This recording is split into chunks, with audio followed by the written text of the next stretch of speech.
What is up, Flesh and Blood players? Today we're going to be talking about Flesh and Blood's newest set, Compendium of Rathe, and we're going to be breaking down, now that we're a couple of weeks into its release, whether it has overall been a success or a bit of a flop of a set. First of all, I'm going to start with saying a big thank you to everybody who supports us on our Metafy. Please go check it out if you're after some premium content that will help you improve at Flesh and Blood, and give us a like and subscribe if you're interested in seeing more content from us in the future. So I'm gonna start off by saying overall, I think Compendium of Rathe is incredibly successful at what it's setting out to do. I think that there is some... I think the word I would use is like nicheities to like what LSS are trying to achieve with this set that people are maybe particularly like not reacting well to. Or not seeing the bigger picture of what Flesh and Blood are really trying to establish with Compendium of Rathe. So, first of all, Compendium of Rathe, obviously, so we got to talk about it from a set level. Obviously, not a draftable set. This is kind of fine at the moment because, in my opinion, LSS are currently reworking draft to a certain extent. I think last year's draft sets were, you know, a bit of a mixed bag. I think Rosetta had a lot of problems in addition to Hunted having a really significant amount of issues within the design space, particularly at PT London. I remember quite a lot of people were very unhappy with the quality of Hunted Draft and how it was affecting competitive play, so I think that this is currently tying into the hiatus that Flesh and Blood are taking before they start coming back on a level and working out the kinks in the draft system. So, Compendium of Rathe as an expansion set, obviously it's something that people were not really kind of expecting to see, like, oh, this is like kind of like a Modern Masters type style set, but it's got new cards as well, which is really interesting to kind of see in a Flesh and Blood format, because I remember with Dynasty and Everfest, etc., I remember the opening experience was kind of terrible, but then over time we saw those cards kind of really become very appreciated over time and become really core parts of the game. And I think Compendium of Rathe overall is going to be a massive success in that regard. I think a lot of the cards included within it are going to be staples for years to come, and a lot of them are going to start kind of branching into the main game and be key players in CC, LL, and Sage. And obviously we got to talk about Sage. For my format review on Sage, that's going to be coming soon, in a couple of days. I'm going to go into more of the nicheities of the format and what I think of it and how it's, what it's trying to achieve and how it's going through that. So, obviously, Compendium of Rathe, if we scroll down here, we can kind of read from LSS's words what they want this set to be. Something for everyone. Powerful new cards for every hero, talent, etc. I think this achieves this obviously very, very well. This is the biggest Flesh and Blood set we've ever gotten. It's 348 unique cards, I believe, or something like that. 80 pieces of equipment is like absolutely insane. I don't think we've ever seen the starts in play, stay in play kind of metric of the game ever pushed to this degree, but I think that particularly in the aims of supporting Silver Age, I think this has done a great job. I think it's particularly good that we talk about the Antiquity pack now, because I think it is such a key part of the set's value, but also what it really appeals to in the long term. The Antiquity pack is a bit of a mixed bag, because currently it kind of holds all the value in the set, which is fine. I think something that people forget about Flesh and Blood and kind of just card games in general is like, you're not really meant to like buy these products as like investors. Like, this is fundamentally, like, I think this is a great investment set, but it's not a short-term investment set. You shouldn't just be opening boxes just trying to rip singles that are expensive and just sell them.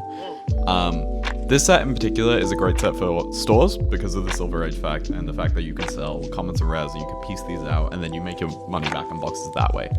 The Antiquity pack ties into this because it provides that kind of gambling sensation that people are after with booster boxes, which is fine. This is kind of a necessary part of the game. These kind of need to exist to sell packs. I think the Antiquity pack in this sense does a really good job, and I think it does a much better job than High Seas because all of the cards are pretty much played or playable generics, with the exception of Rusted Relic, which, you know, fair enough, we've got to have at least one dud in the set.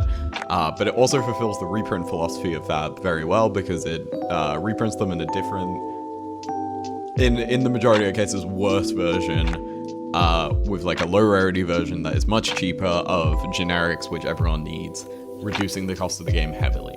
We'll talk more about that later, but I think the Antiquity pack overall is a bit of a smashing success. It also fulfills Flesh and Blood's kind of thing of not trying to kill the secondary value of people's cards over time, which I think is incredibly important. I think Fab gets a lot of stick by the community because they refuse to reprint things into the ground. But I think overall this is actually something that kind of has to exist for the good of the game, and I think having periodic reprints like this that reduces the price of cards temporarily, so that the constant value of cards like Tunic, Shelters, Sink Blows, CNCs, etc., being at like a stable level and only sometimes cheaper is maybe a more sustainable system than something like Yu-Gi-Oh does, where it like reprints cards into the ground, or Magic, which just reprints it in like 40 different treatments every single week.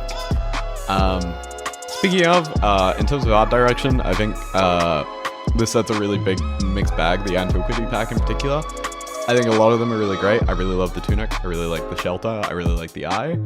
I think the balance is fine. I really don't like the CNC and the, what's it called? The Riches of Shropaldani, I think those two in particular are the weak parts of the set, and I think they maybe did not achieve what LSS were trying to do in the artistic department. The border overall, I could take it or leave it. I think it's okay. It's fine. It does what it does of like trying to be like, oh, this is an antiquity, this is like a relic. I kind of get what they're going for, and it's not too far from the Flesh and Blood border that it feels like distracting or strange on the tabletop. Look, 348 cards is quite a lot. Not all of them are going to be good. I feel like some people might be disappointed by some of the card selection. I'd like to go over some cards that I think are going to be particularly impactful that people are not really talking about or not really thinking about. Particularly, I think the Guardian equipment for Sage is like massive, and I think this does a lot to kind of fill out Volda. Brute got so much this set. Like, I'm just looking at this. We got Aggressive Pounce, we've got Lay Down the Challenge. Reckless Arithmetic is like a crazy card in KO. Underhanded Cheat, and then we got Predatory Plating, Buzzard Helm, and Savage Claw is like a replacement for Mandible Claw, as well as Scara Strapping, which is like one of the most impactful cards in Sage right now. I think it's crazy how good this card is. Like, it's actually kind of ridiculous how much this card adds to the class.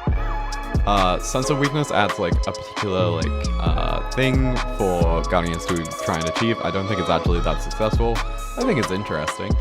Mask of the Swarming Claw and all the arcane pieces that are built into the set are all really cool. Tiger and Reflex is a really good opportunity for me to talk about something that I think LSS are doing in this set, where they're providing long-term value to people that buy into this set by picking up themes that are clearly going to be reprinted in the future. This comes in like several factors, like obviously like all the Phoenix Flame stuff, like I presume we're gonna get another Phoenix Flame like Draconic Ninja at some point in the future, or just a Draconic hero that has to do with Phoenix Flames. Maybe Dromai 2 cares about Phoenix Flames.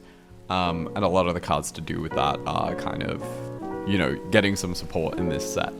Whereas like Crouching Tigers, the Mystic Heroes in particular, like I think all of those cards are going to end up becoming impactful in formats. Just the Mystic card, I think it's called Ethereal Mists, that gives +1 to all blue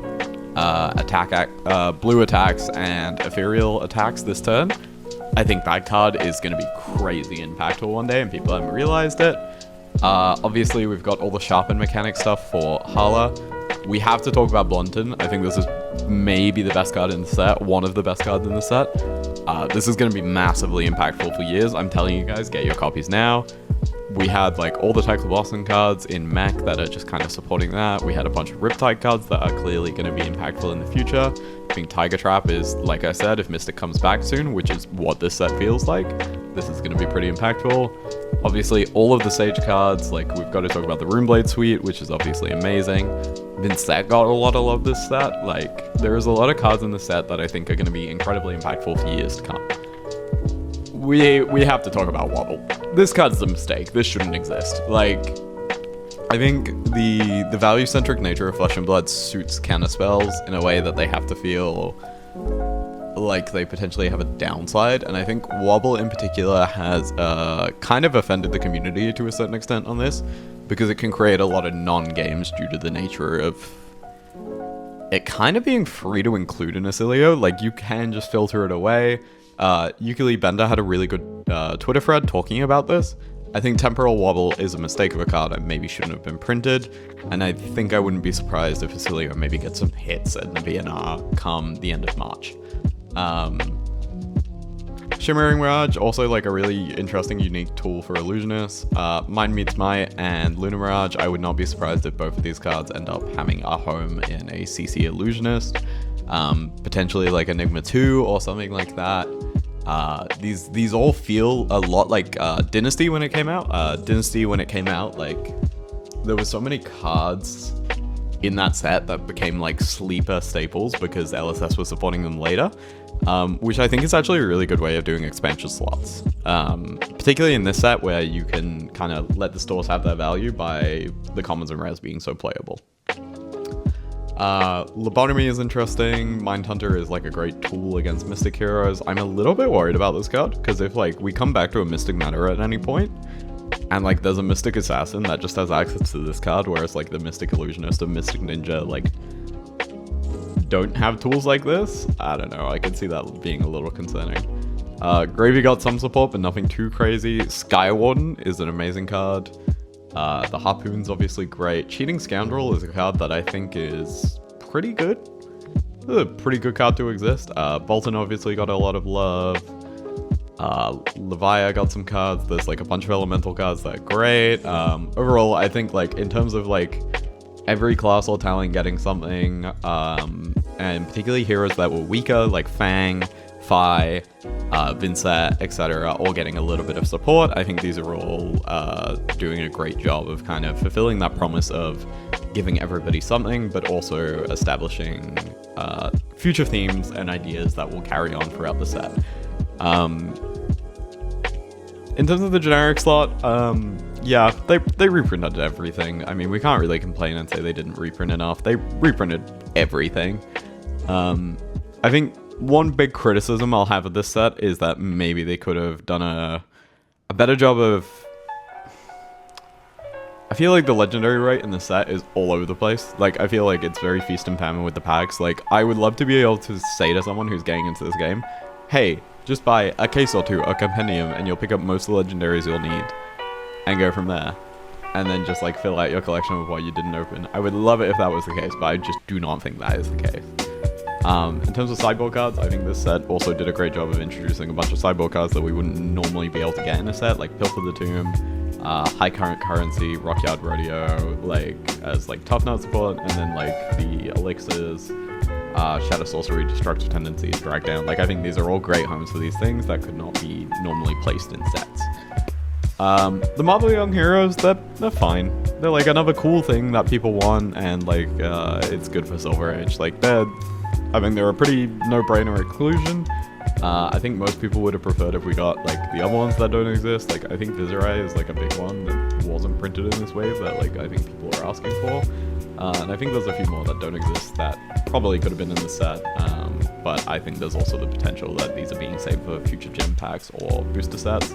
Like how Briar's Young Marvel was printed in Rosetta. Which is fine. I think that's like perfectly fine. LSS probably knows something we don't and are saving a few for future sets coming up. Like, I'm pretty sure we'll get Viserai back soon anyway, so probably saving it for that.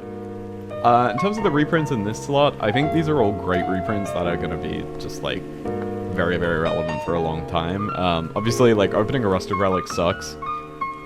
They had to put one stinker in the set. That's just kind of how booster packs work. Like, it is what it is. Sometimes you open a Rusted Relic, sometimes you open a Heart of Fiendel.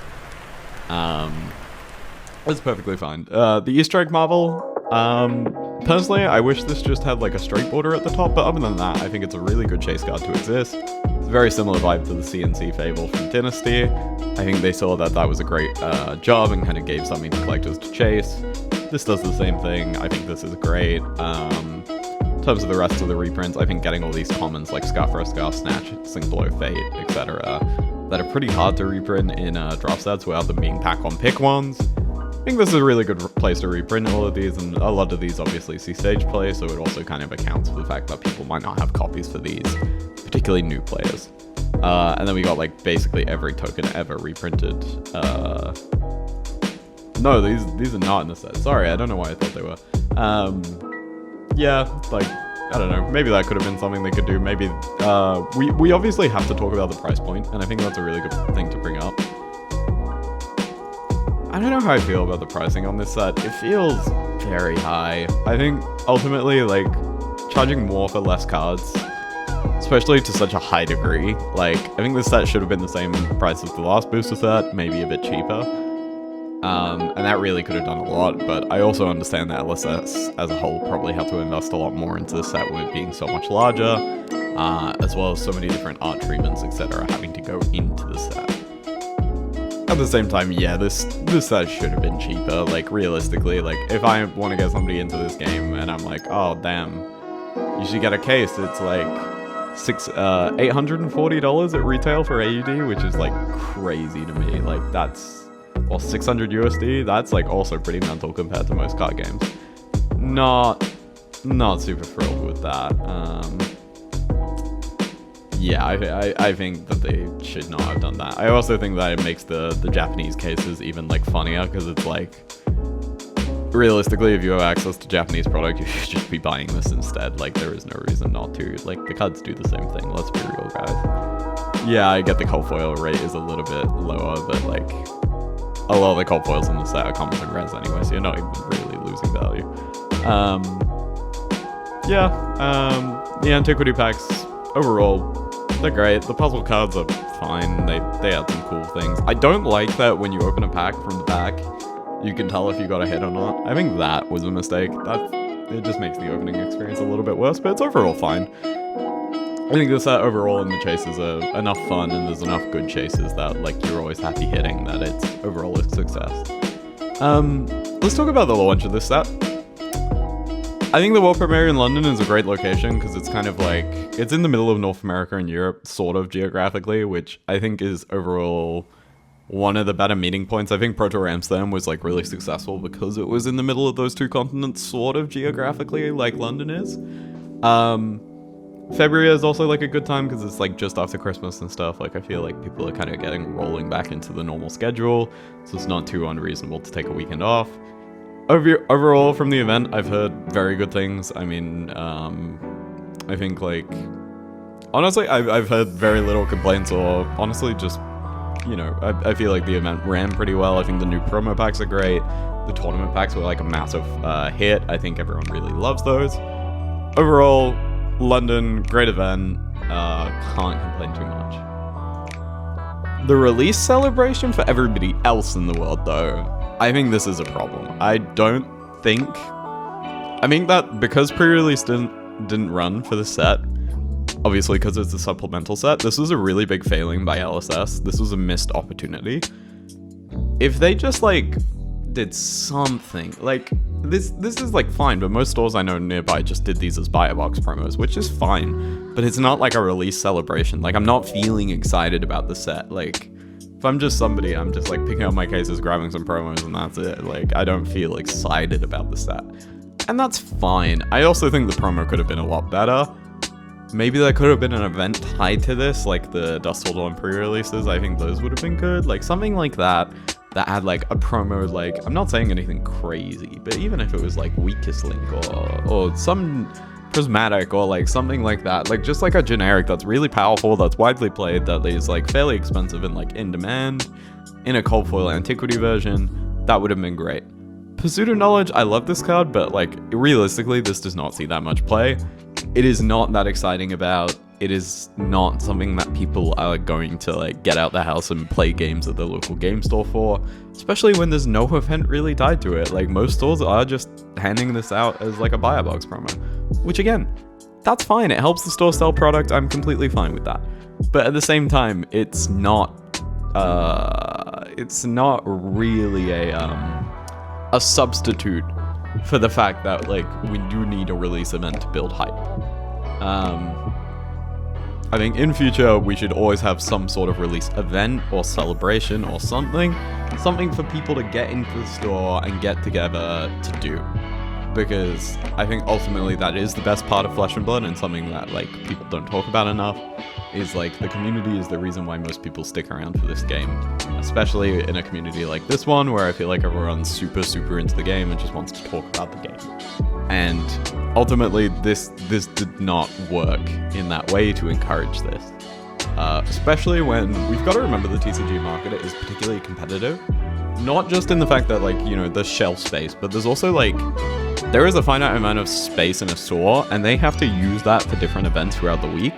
If it's Friday night and I'm like, I run my armory on like a Tuesday or something, am I going to dedicate the space in my store to like run a space, time, and like judging or anything if I do something competitive, as well as like extra staff that I might have to hire for more people in the store to run an event for this, when I could just be dedicating that extra space to an event that I regularly run that has good turnout, like a One Piece event? Probably not. And I think like this is like the other issue with that is if there is no tournament or anything that's going to bring a lot of people into the store, and there's no guarantee of people wanting to come in to like get a promo or something like that, this is exactly kind of the issue with this sort of system. So I think overall, London as a whole, smashing experience, in-store release celebration, bit of a fall flat and could be vastly improved. Just because this set is a supplemental set doesn't mean that there doesn't need to be people coming into the store, cracking packs together, playing some great games of Flesh and Blood. I think this is overall something that LSS could really work on for the next time that we do something like this.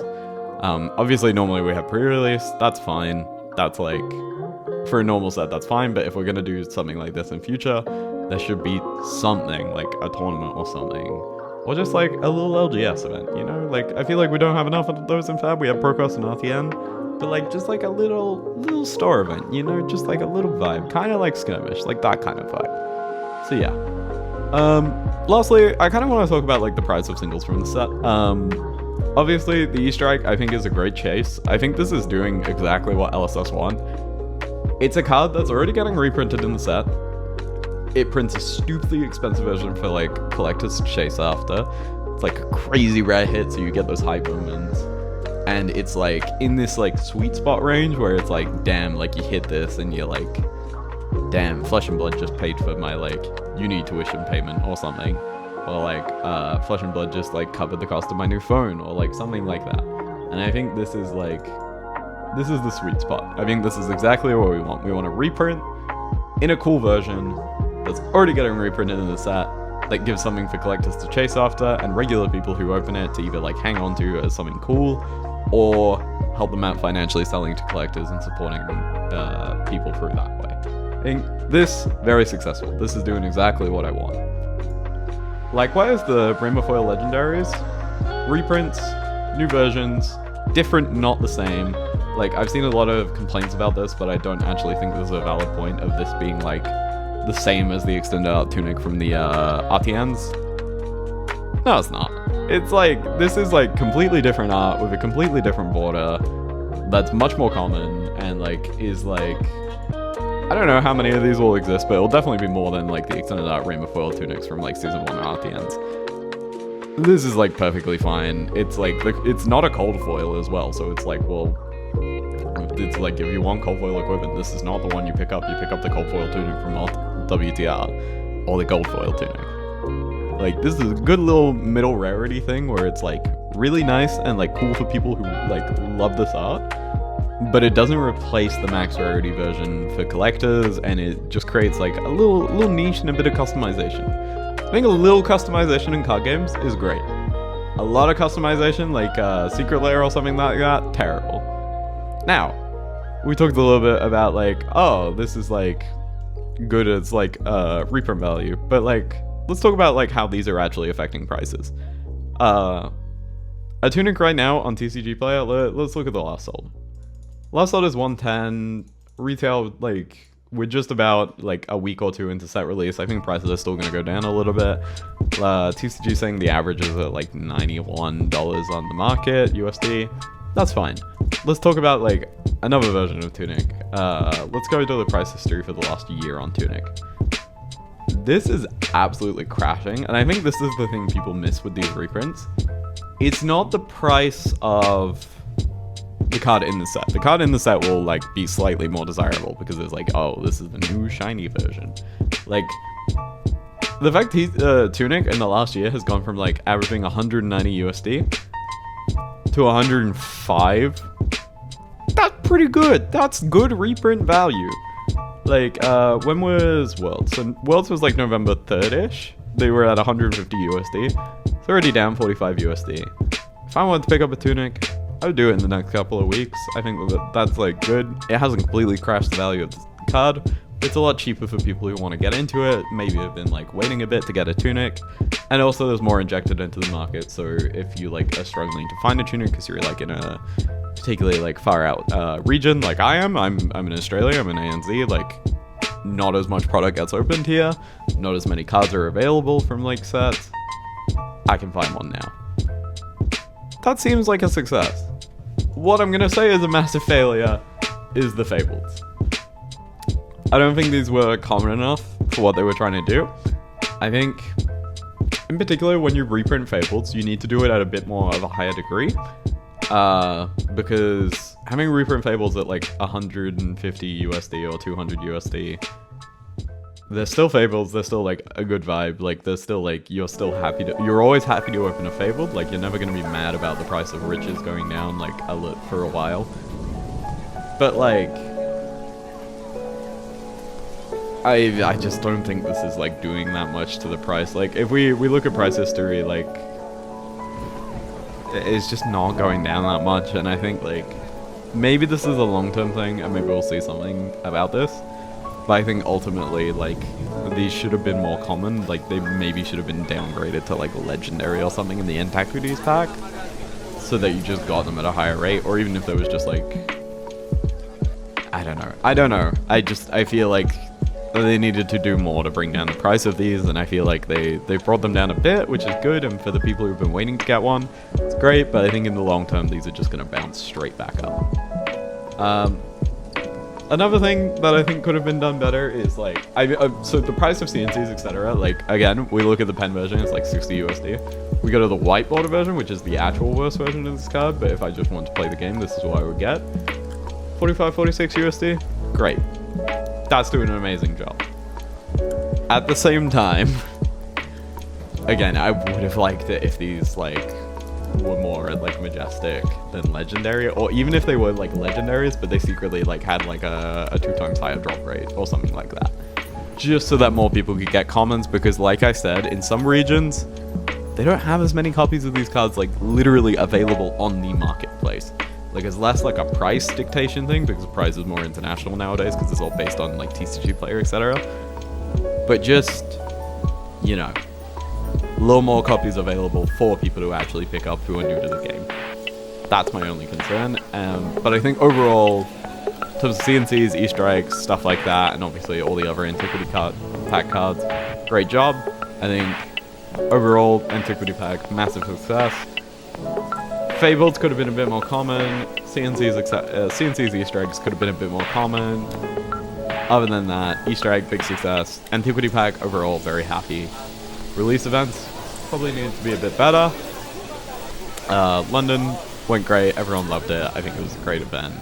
Obviously, I would have preferred if it was closer to me, but, you know, there's not much I can do about that. Whereas the actual cards in the set, and in terms of value, I think this set is amazing. I think this set does exactly what LSS wanted it to do, where it's supporting multiple archetypes while also giving them new pathways to explore in future sets. I will also say that, like, I kind of like the fact that this set is, like, a little bit less focused on the value for the players immediately. Like, if I buy this product, I'm buying this because I believe in Flesh and Blood and because, like, I want to play the game and play with the cards. It doesn't really matter to me what a reckless arithmetic costs in the short term on like on the secondary market. It just doesn't matter. Like, it's fine, whatever. Like, it does not matter. Like, in the long term, if I'm going to play with a card for the next 6 months to a year, this card could be $1 and it would not matter. But like, if in a year this card's going to be like 10, 20 bucks because like nobody has copies because they didn't like buy them now, this is a great card to have. Like, So is Lay Down the Challenge. This could easily be like a super playable like 3 of Majestic in like a bunch of brutes. So is like Sense Weakness. There could be like some combo that gets set up or something like that. All of like the setup cards for Mystic that are like clearly in the set and hinting at something. Blunton.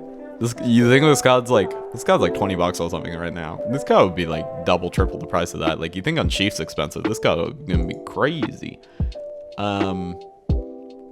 And I think it does a great job of really, I want to like key into that because I feel like I haven't talked about it that much. The fact that they're like supporting all the heroes, but particularly supporting the ones that are like struggling, I think that's very good. I think like like all the Teklo stuff is great, Speed Demon, etc. Like all of the like, just like reinforcing these heroes that like clearly have design issues, but need to be like sorted out. I think that's great. I think that's exactly where we want to be with Flesh and Blood. I think we want to see the bad heroes get good and the good heroes like get a little something, but not much. And I think that's exactly the balance they've kind of struck with this set. Other than Wobble. Ban Wobble. I hate Wobble, man. Why is that card like a thing? Who did this? Lamau, big white text, who did this? Like, this card was a mistake. Please don't do this again, LSS. And stop printing broken wizard cards. I think everyone would be a big fan of you guys doing that. So I'd say overall, I think this set is like I think I'd give it an 8 out of 10. Like, I think in terms of like how things could have gone for this set, like I could see the set being terrible. Like this could have been a set where like we opened it and it's like, you get nothing. You get like, I did get nothing in my case, but I'm still kind of happy because I got a bunch of like cool reprints and I got all these playable like commons and stuff.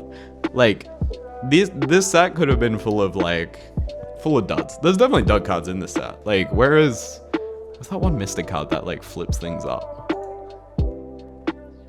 Unless they do something in future, this card's really bad. But like, we could have gotten a set full of this. And there's like, the fact that I had to like think about a bad card in this set and not a card that at least has some potential goes to show that this set is overall very good at what it set out to do, which was give a bit of support to everyone, and then also give a lot of support to the people who needed it. I'm looking at you out of the Phoenix War, which is almost definitely going to get Fi banned, but that's fine because Fi has been with us for too long at this point. I want to shout out this card real quick. I think this makes Fang a real deck because like before he just kind of sucked because people just kept on blowing up his fealty tokens in random matchups, and then he's like, oh, what am I doing? And this card just kind of like, this card rules. That's what I'm saying. I think this card will be a good one. Like, this card might be good now. It's like very good. But I will say overall, I think this set is an 8 out of 10. I think there was a couple more room or points to find room in this set. Like, I think the only thing that I will say is like, as a player, if you're like one of those players who like tries to go half and half and like make some money back on the set, like they open a case, they'll try and get like half of that back on like value from like selling cards. This set is not that great for that, but I think overall this is a great set for stores, this is a great set for collectors, this is a great set for people trying to get into the game, and I think this is a great set for LSS as a whole because I think it sets them up really nicely for the next couple of years of design and lets them support several archetypes that would be a bit more difficult to do in a draft set. So overall, I think what we're missing about Compendium of Rathe is that this is not like a short-term product like draft sets. Like, you know, you don't get the hype of like new heroes, for example, but I think what this set does brilliantly is it like is a great long-term set for stores, players, and new players alike. All right, that kind of concludes my review of Compendium of Rathe. I think that I can be very positive about this set, and I'm very overall happy with some minor nitpicks. Thank you for watching. Thank you for enjoying our content. Please hit like and subscribe if you enjoyed anything that I said, or leave a comment if you think anything I said was blatantly wrong. If you enjoy our content and you want to support us and maybe get a bit more premium content out of us, check out our Metafy. We have guys on Kasai, Yal, Marlin. In Silver Age, we've got Briar, as well as the Fi Guide, which will be going up in the next day or so. Overall, I think this set is a success, and I hope you enjoyed this video.